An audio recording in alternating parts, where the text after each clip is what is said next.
Home guard జీతం ఎంత ఉంటుంది?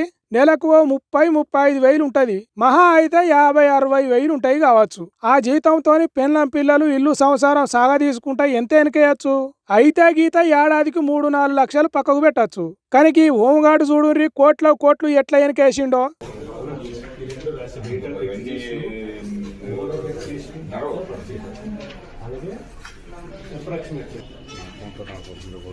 చూసిండ్రా, తవ్వుతుంటే తట్టల కొద్దీ పుట్టల నుంచి చెదలు బయటకు వచ్చినట్టు ఆస్తులు అంతుపట్టకుండా వస్తున్నాయట. ఏసీబీ ఆఫీసర్లకే కళ్ళు బైర్లు గమ్మి కకా వికలం అయినరట.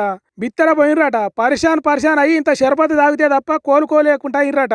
భూములు, జాగాలు, ప్లాట్లు, పత్రాలు, కార్లు, కంప్యూటర్లు, బంగ్లాలు, భవంతులు, బ్యాంక్ అకౌంట్లు, బ్యాలెన్స్ క్యాషు ఇట్లా ఇగురంగా ఒక్కొక్కటి లెక్కేసుకుంటా పోతే 20 కోట్లు కూడబెట్టినట్టు తేలిందట. ఒక్క హోంగార్డు అంతగానం సొమ్ము ఎట్లా సంపాదించిండు అంటే, ఇక్కడ నల్లి తీరుగా అసలేమి తెలవని అమాయకుని తీరుగా కూర్చున్న శ్రీనివాసరావు అనే ఇతగాడు ఇంతకు ముందు విజయనగరం జిల్లాలో ఏసీబీ డిపార్ట్మెంట్ లో హోంగార్డు కొలువు ఎలుగబెడుతుండేనట.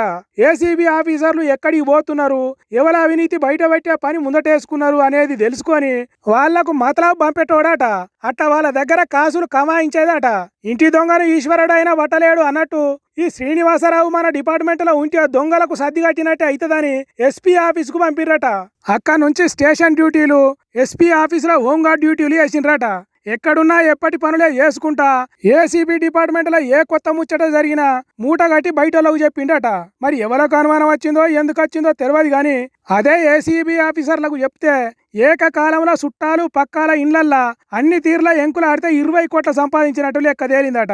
ఇన్ని రోజులు ఏసీ వాళ్ళు ఎవరి మీద దాడి చేయబోతున్నారో తెలుసుకొని వాళ్లకు చెప్పిన శ్రీనివాసరావు పాపం తన మీద ఏసీబీ ఆఫీసర్లు చేసే దాడి సంగతి కనిపెట్టలేకపోయిండు. ఎంత పని చేస్తేవయ్యా హోంగార్డు శ్రీనివాసరావు అని అంటున్నారట ఇతగాడి గొప్పతనం తెలిసిన అక్కడి పబ్లిక్.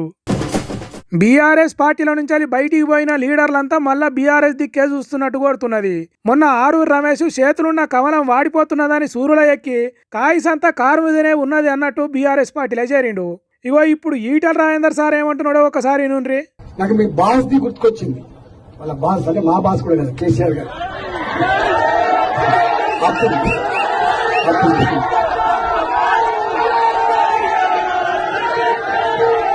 ఏం చెప్పారండి? ఇన్నరా, ఈటల రాజేందర్ సార్ బాసు కేసీఆర్ ఏనట. ఆ మాట నోట్ల నుంచి బయటికి వచ్చిందో రాలేదో ఒక్కసారే ఓరిండ్రు పబ్లిక్. సభ మొత్తం దద్దరిల్లేటట్టు మొత్తుకున్నారు. పాతకాలంలో రాజేందర్ సార్ కు కొట్టిన జేజేలు గుర్తుకొచ్చేటట్టు చేసిండ్రు. మరి ఇట్లెందుకు అన్నాడు ఈటల రాజేందర్ సారు? ఇప్పటికే బీజేపీ పార్టీలో బండి సంజయ్ సార్ కు ఈటల రాజేందర్ సార్ కు పడతలేదనే ప్రచారం జోరుగా సాగుతున్నది. కొందరు బీజేపీ లీడర్లు పొమ్మన లేక పొగ పెడుతున్నారు ఈటల రాజేందర్ కు అనే ప్రచారం కూడా ఉన్నది. అయినా ఎట్లనో తిరిగా నెట్టుకొస్తున్నాడు. ఆ బాధలన్నీ మర్చిపోనీకి మళ్ళొక్కసారి పాతకాలానికి పోయి కేసీఆర్ ను యాది చేసుకున్నాడా, లేకుంటే బీఆర్ఎస్ పార్టీలకు మళ్ళా పోతే ఎట్టుంటది, జనం ఏమంటారనేది తెలుసుకునేదానికి ఓ రాయేసిండా, ఎట్లా ఏం సంగతి అనేది తెలియదు గాని కేసీఆర్ పేరు చెప్పంగానే బొబ్బ చేసిండ్రు public. Etela Rajender sir BRS పార్టీలకు వస్తే ఇంకింత జోరెక్కువ ఉంటుంది అన్నట్టు చేసిండ్రు.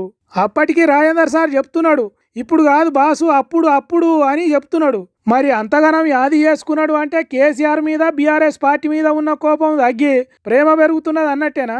కమలం పార్టీల కయ్యాలతో నెట్టుకొచ్చే బదులు కారెక్తే మంచిగుంటదనే ఆలోచన చేసినట్టేనా అనేది ఈటల సార్కే తెలియాలిగా.